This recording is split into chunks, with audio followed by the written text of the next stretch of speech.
Good morning guys, good morning mga idol. Good morning mga ka-Bruner. Ako na po ni si Bruner Mix Vlog ang maghatag ka na ninyong tips, mga ideya sa atong pagpamuhi og mga kanding. Ang tips na to na yun guys, so yung paano maiwasan ang pagkapilay ng mga kambing. So guys, may dala tayo na gabas, saka itak, at saka kawayan na pang ano yun natin sa mga butas-butas ng ating kubo ng ating mga kambing. Kasi guys, pag hindi natin naiayos ng tama ang ating mga sahig ng ating mga alagang kambing, ay pwede silang magkapilay at hirap-hirap naman yung mga kambing pag nangyayari yun sa ating mga alaga. Kaya para maiwasan ito guys, kailangan mai-repair ito. Pagpakita ko naman sa inyo kung paano ito i-repair at ayusin na pantay ang mga sahig ng ating mga higaan ng ating mga alagang kambing para relax na relax at wala tayong pangamba na mapilay o disalign ang mga paa ng ating mga alagang kambing. Sayang naman kung mapilay ang ating mga alagang kambing na hindi natin naalagaan ng mabuti, kasi ang mga kambing kawawa naman sa paglalakad, nahirapan sila. Mamaya guys, papakita ko naman sa inyo ang ating kubo na medyo sira-sira na kunti, at kita ko naman sa inyo kung paano ito aayusin. At ito naman guys, ang ating kubo na at nandoon pa yung ating mga alagang kambing, si Migans, si Cordapia, at iba pang mga kasamahan niya. Hindi pa natin napastol ito kasi may ginagawa pa tayong iba. Dito sila guys, oh, naghihintay. Parang namimiss nila ng ako ng isang gabi. Oh, ito ang ating mga alagang kambing. Panoorin nyo guys ng mabuti. Nasa 10 pa lang itong ating mga alaga, 10 pa lang sila ito lahat, kasama na si Manuel. Ito yung mga alaga natin. At ito yung i-repair natin mamaya guys. Oh, ito yung butas. Oh, hirap kasi yan guys pag nabosot yung ating mga alaga. Ito, focus natin. Ito si Cordapia. Oh, focus na si Cordapia. Ito ating nagkamatandang kambing, si Nini.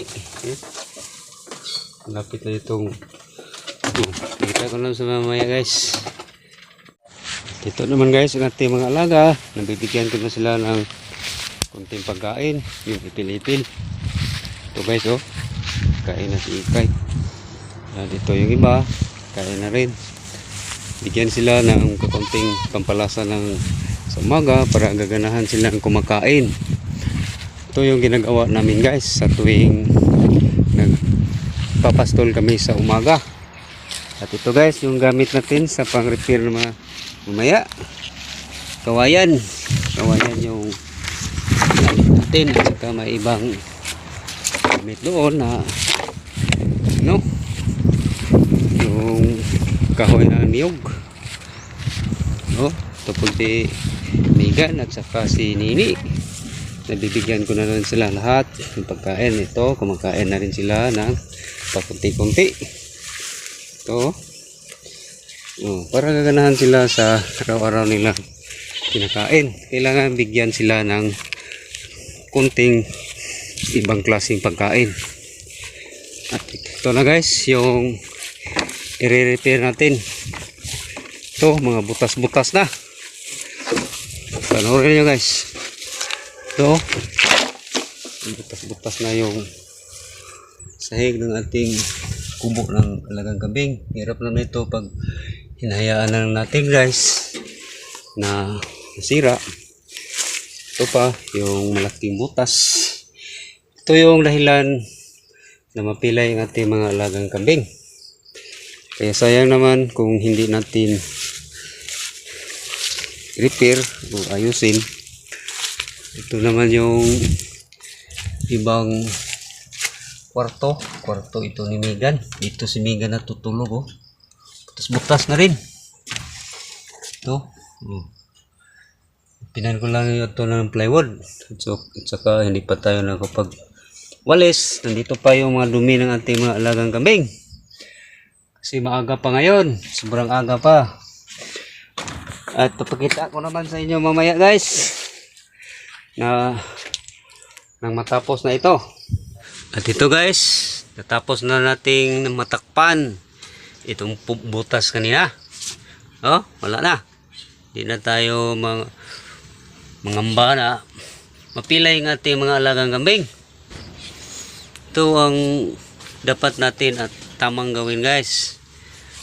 Pilutan natin yung butas. Saka ito dito sa may kwarto, yung kwarto ni Megan at saka kordapya. Tapos na rin. Ito malinis pa. Nilisan ko na at winalis ko na yung mga dumi ng kanila mga dumi. Ito. Mugaway na yung pagtulog ng aking mga kambing. Ito. Oh, wala nang butas. Hindi na tayo mag-alala sa tuwing matutulog ating mga alagang kambing. At pakita ko naman sa inyo sa may kabilang kwarto, yung kwarto ni Lorraine at saka Empress. Ito. Ayos na. Tinanggal ko na yung mga luma at mga medyo gabok na. Ito, wala na. Itong gamit natin, gabas, itong putol ng kawayan. Malinis na, mahimbing na ang tulog mamaya ni Empress at saka Lorraine. At saka dito naman si Ikay, hindi na mabulasot si Ikay. Wala lang kasi malaking butas. At saka ang anak ni Ikay na si Birna, hindi na mabuasot. Pati si Nini yung buntis dito, wala na. Hindi na tayo mangamba na mag-alala na mabuasot ang ating mga alagang kambing. Kasi wala nang butas, hindi na mabuasot ang kanilang mga paa. At hanggang dito na ako, guys. Lagi na lang ninyo akong subaybayan sa mga sumusunod kong mga i-upload na video. At belated happy trekkings na lang sa ating lahat, lalo na sa ating mga goat farmers at sa mga ibang mga farmers, viewers at saka subscribers. Sana wag kayong magsawang manood sa ating mga video na i-upload natin dito, kahit pa kunti-kunti, guys. Basta't madalas ay malaki na yung ambag na may tulong sa ating mga goat farmers, na makatulong tayo sa mga tips na ibibigay ko dito na i-upload ngayon at saka darating na mga araw. Hanggang dito lang ako, guys. Ito si Brunner Mix Vlog. Thank you very much sa ating mga viewers.